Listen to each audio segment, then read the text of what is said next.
সালামু আলাইকুম, কেমন আছেন সবাই? আশা করি অবশ্যই ভালো আছেন। তো আজকে 30শে ডিসেম্বর বাংলাদেশ ব্যাংক সম্মিলিত পাঁচটা ইসলামিক ব্যাংকে একীভূত করে যে ব্যাংকটা করা হয়েছে সম্মিলিত ইসলামিক ব্যাংকে, ওই পূর্বের ব্যাংকগুলা থেকে নতুন ব্যাংকে কিভাবে টাকা পয়সা প্রদান করা হবে এই রিলেটেড তারা একটা রেজুলেশন জারি করেছে, যেটার মূল সারমর্মটা আমরা দেখার চেষ্টা করব।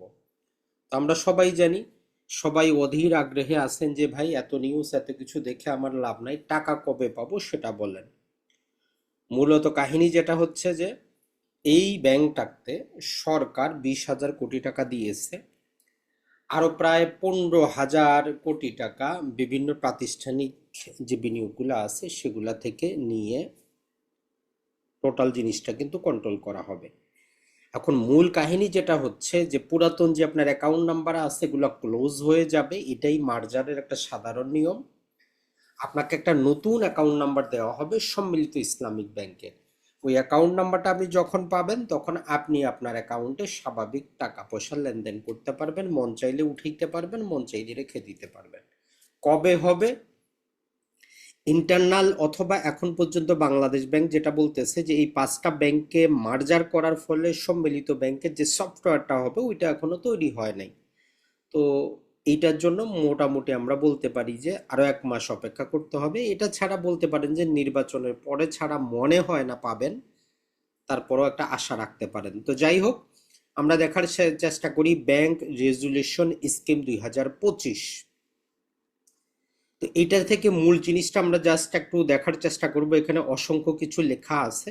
মূলত এখানে এইটা প্রাথমিকভাবে একটা সরকারি ব্যাংক হচ্ছে ইসলামিক ব্যাংক। এখানে সরকার সবচেয়ে বেশি পরিমাণ টাকা পয়সা দিচ্ছে। ব্যাংকটার যে অথরাইজ ক্যাপিটাল হচ্ছে 40,000 কোটি টাকা, আর ব্যাংকটার পেইড আপ ক্যাপিটাল হচ্ছে 35,000 কোটি টাকা। পেইড আপ ক্যাপিটাল মানে যেই টাকাটা দিয়ে ব্যাংকটা শুরু হচ্ছে।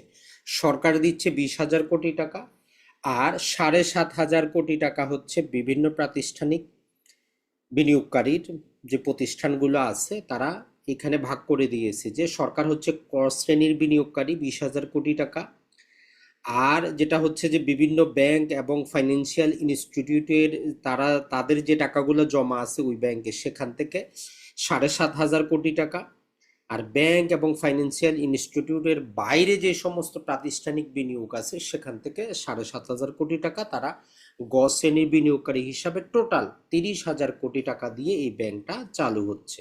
এটা হচ্ছে প্রাথমিক জিনিস। এরপরে আমরা দেখার চেষ্টা করি যেটা সেটা হচ্ছে যে ব্যাংকটার 7 জন পরিচালকের মাধ্যমে পরিচালিত হবে। এরপরে যদি আমরা দেখার চেষ্টা করি সেটা হচ্ছে যে আমাদের আমানতটা, তো মূলত যে কাহিনীটা হচ্ছে যে 2 লক্ষ টাকা পর্যন্ত যখন আপনি নতুন ব্যাংকের অ্যাকাউন্টটা পাবেন তখন ওই 2 লক্ষ টাকা পর্যন্ত আপনি যে কোনো সময় উঠাইতে পারবেন, কোনো সমস্যা নেই। আর যে সমস্ত প্রাতিষ্ঠানিক আমানত যেগুলো আছে তো সেগুলোর ক্ষেত্রে এখানে কিছু তারা স্কিম দিয়েছে যে 2 লক্ষ টাকা পর্যন্ত এটা তো যে কোনো সময় আপনি উঠাইতে পারবেন কার্যকরের তারিখ থেকে। এর পরবর্তী 1 লাখ টাকা উঠাইতে পারবেন যে পরবর্তী 3 মাসে, পরবর্তী 1 লাখ, পরবর্তী 3 মাসে, পরবর্তী 3 মাসে, মানে তিন তিন মাস 3 মাস করে এভাবে আপনি উঠাইতে পারবেন।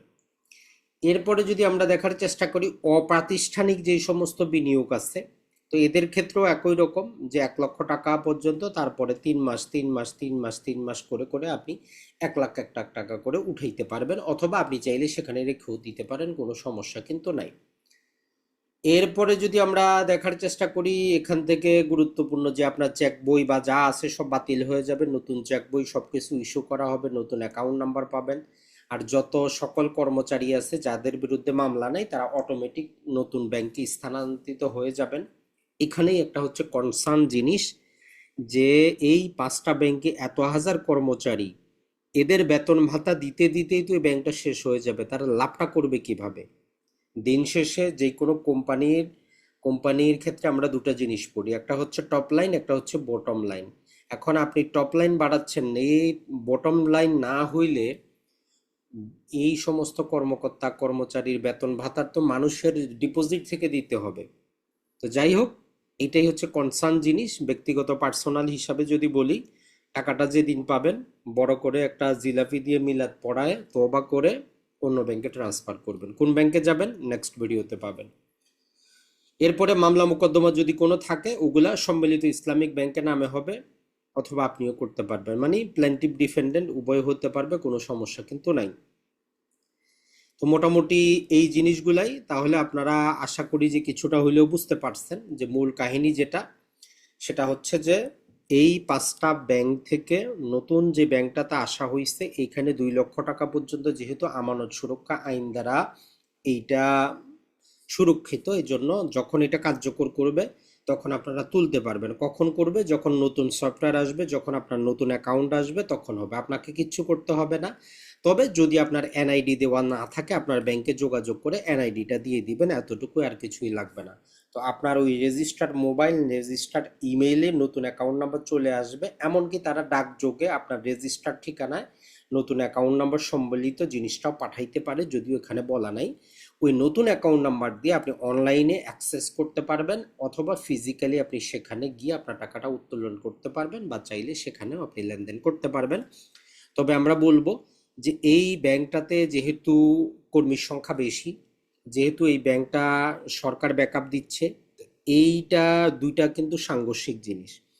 সরকার ব্যাকআপ দিলে সরকারি প্রতিষ্ঠান বাংলাদেশে ভালো হয় না। বাংলাদেশ বিমান দেখেন, সরকারি ব্যাংকগুলা দেখেন, তার মানে এই ব্যাংকটা জীবনও ভালো করতে পারবে না। দুইটা কারণে, একটা কারণ হচ্ছে সরকার আছে তো এটা প্রতিষ্ঠিত নিয়ম, এটা ভালো করবে না।